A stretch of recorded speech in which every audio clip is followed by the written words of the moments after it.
आदाब, मैं हूं आपके साथ निखत अली। अमेरिका में एक मुसलमान इतिहास रचने जा रहा है और इस खबर की चर्चा इस वक्त पूरी दुनिया में हो रही है। दरअसल अमेरिका के मिशिगन में डेमोक्रेटिक पार्टी की सीनेट प्राइमरी में एक मुस्लिम उम्मीदवार अब्दुल अल सईद ने बड़ी जीत हासिल की है। खास बात यह है कि उनके खिलाफ AIPAC यानी इजरायली कमेटी ने करोड़ों डॉलर खर्च किए ताकि अब्दुल अल सईद ये चुनाव ना जीत सके, लेकिन फिर भी वो चुनाव जीत गए और इतिहास रच दिया। लेकिन सबसे बड़ा इतिहास नवंबर में लिखा जाएगा, जिसके बारे में हम आपको आगे बताएंगे। और अगर ऐसा होता है तो अमेरिका के इतिहास में अब्दुल अल सईद एक शक्तिशाली ओहदे पर बैठ जाएंगे, जहां उन्हें अमेरिका के ऊपरी सदन का सदस्य बनने का मौका मिल जाएगा, जहां वो 6 सालों तक अमेरिका में नए कानूनों को मंजूरी देना या रोकने जैसे कामों का अधिकार भी पालेंगे। लेकिन सवाल ये है कि आखिर ये अब्दुल अल सईद है कौन? डेमोक्रेटिक पार्टी क्या है? AIPAC क्यों उनके खिलाफ खड़ा था? और इस जीत का अमेरिका और दुनिया की राजनीति पर क्या असर पड़ सकता है? और क्यों पूरे देश भर में इस वक्त अब्दुल अल सईद की चर्चा हो रही है? क्यों वो इतिहास बनाने जा रहे हैं? चलिए सारी कहानी समझते हैं। चलिए सबसे पहले अब आपको अब्दुल अल सईद के बारे में बताते हैं, जिन्होंने अमेरिका में इतिहास रच डाला है। अब्दुल अल सईद पेशे से डॉक्टर है और पब्लिक हेल्थ यानी जन स्वास्थ्य के स्पेशलिस्ट माने जाते हैं। उनका परिवार मिस्र से अमेरिका आकर बस गया था और वो लंबे वक्त से स्वास्थ्य, शिक्षा और गरीब लोगों के मुद्दों पर काम करते रहे हैं। अब्दुल अमेरिका की डेमोक्रेटिक पार्टी से जुड़े हैं और पार्टी के प्रगतिशील यानी प्रोग्रेसिव धड़े के कद्दावर नेता माने जाते हैं। अब अमेरिका की डेमोक्रेटिक पार्टी के बारे में जानते हैं, जिन्होंने अब्दुल सईद को मौका दिया है। आप जानते ही होंगे, अमेरिका में मुख्य रूप से दो बड़ी पार्टियां हैं। पहली है डेमोक्रेटिक पार्टी और दूसरी है रिपब्लिकन पार्टी। डेमोक्रेटिक पार्टी को आमतौर पर उदारवादी यानी लिबरल विचारों वाली पार्टी माना जाता है। ये पार्टी स्वास्थ्य सेवा, शिक्षा, पर्यावरण, सामाजिक समानता और अल्पसंख्यकों के अधिकारों की बात करती है। वहीं रिपब्लिकन पार्टी के बारे में तो आप जानते ही होंगे। डोनाल्ड ट्रंप अभी इसी पार्टी से अमेरिका के राष्ट्रपति है और रिपब्लिकन पार्टी रूढ़िवादी पार्टी मानी जाती है, जो नफरत को बढ़ावा देती है, जिसने ईरान और इजराइल के जंग में खुलकर इजराइल का समर्थन किया था, उसका साथ दिया था। तो अब यही डेमोक्रेटिक पार्टी से अब्दुल अल सईद ने सीनेट का चुनाव लड़ने के लिए जीत हासिल कर ली है। अब आप पहले ये समझिए, सीनेट प्राइमरी का चुनाव क्या है और इसे जीतना भी सबसे जरूरी क्यों माना जा रहा है।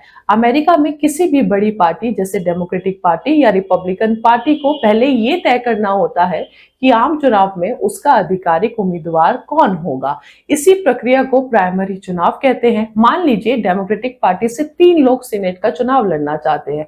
ऐसे में पहले पार्टी के समर्थक वोट डालते हैं और जो उम्मीदवार सबसे ज्यादा वोट पाता है वही पार्टी का आधिकारिक उम्मीदवार बन जाता है। इसे ही सीनेट प्राइमरी का चुनाव कहा जाता है और ये चुनाव अमेरिकी सीनेट की सीट के लिए उम्मीदवार चुनने के लिए होता है। यानी अब्दुल अल सईद अभी अमेरिका के सीनेटर नहीं बने हैं, उन्होंने डेमोक्रेटिक पार्टी की प्राइमरी जीती है, यानी वो उम्मीदवार बन चुके हैं अमेरिकी सीनेटर बनने के, और ये भी एक बड़ी जीत है।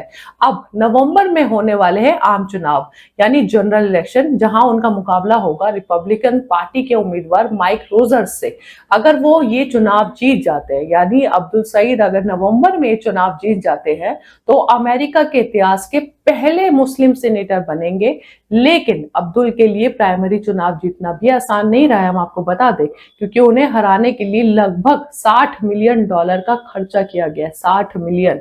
दरअसल इस चुनाव में अब्दुल अल सईद के सामने थी अमेरिका कांग्रेस की सदस्य हेली स्टीवंस। रिपोर्ट्स के मुताबिक हेली स्टीवंस को प्राइमरी चुनाव जिताने के लिए लगभग $60 मिलियन यानी करीब 500 करोड़ रुपए से ज्यादा खर्च किए गए।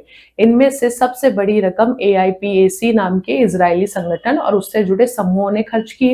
बावजूद इसके अब्दुल अल सईद चुनाव जीत गए और अमेरिका सीनेटर पद के पहले मुस्लिम उम्मीदवार बन गए। और यही वजह है कि AIPAC के लिए अब्दुल सईद की ये जीत बड़ा झटका माना जा रहा है। अब आपको बताते हैं AIPAC क्या है, जिन्होंने अब्दुल सईद के खिलाफ कैंपेन चलाया और लगभग 500 करोड़ के आसपास खर्चा किया।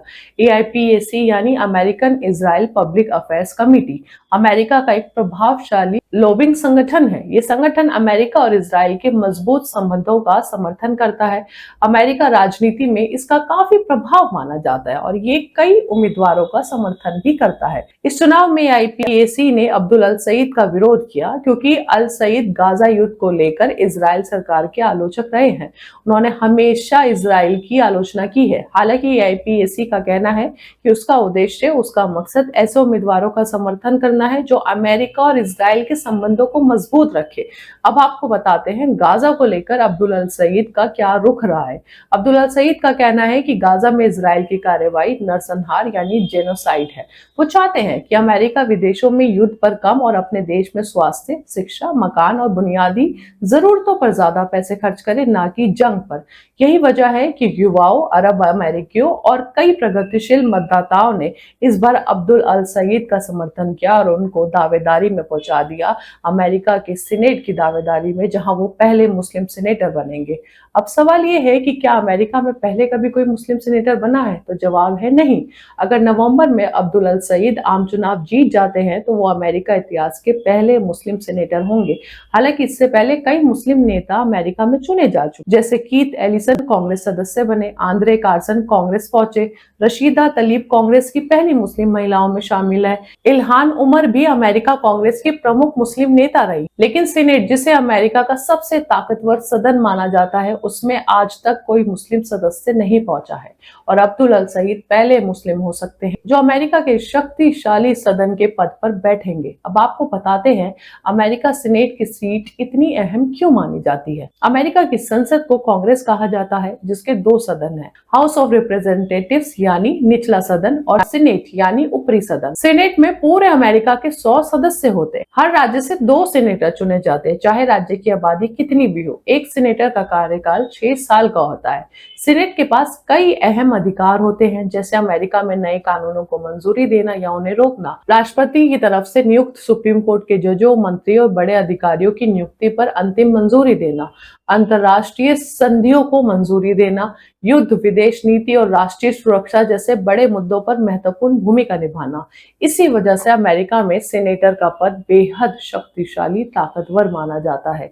कई बार एक सीनेटर का प्रभाव किसी राज्य के गवर्नर या कई सांसदों से भी ज्यादा माना जाता है। यही कारण है कि अगर अब्दुल अल सईद नवंबर का चुनाव जीत जाते हैं तो ये सिर्फ एक मुसलमान की जीत नहीं होगी, बल्कि अमेरिका की सबसे ताकतवर राजनीतिक संस्थाओं में से एक में पहले मुस्लिम सीनेटर के तौर पर एक इतिहास बनेगा।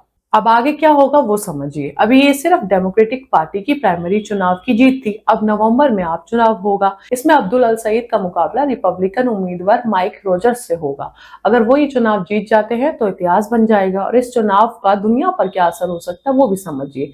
एक्सपर्ट्स मानते हैं कि अगर अब्दुल अल सईद जैसे नेता सीनेट में पहुंचते हैं तो अमेरिका में गाजा और मध्य पूर्व यानी मिडल ईस्ट की नीति पर बहस और तेज हो सकती है। ये जीत इस बात का संकेत जरूर मानी जा रही है कि डेमोक्रेटिक पार्टी के अंदर इजराइल और फिलिस्तीन मुद्दे पर अलग अलग विचार तेजी से सामने आ रहे हैं। तो मिशिगन की जीत ने अमेरिका की राजनीति में, सियासत में एक नई बहस शुरू कर दी है, जिसकी चर्चा इस वक्त पूरे देश में हो रही है और अब सबकी नजर नवंबर के आम चुनाव पर होगी। क्या अब्दुल अल सईद अमेरिका के पहले मुस्लिम सीनेटर बन पाएंगे या रिपब्लिक उम्मीदवार उन्हें रोक देंगे? इसका जवाब आने वाले चुनाव में मिलेगा।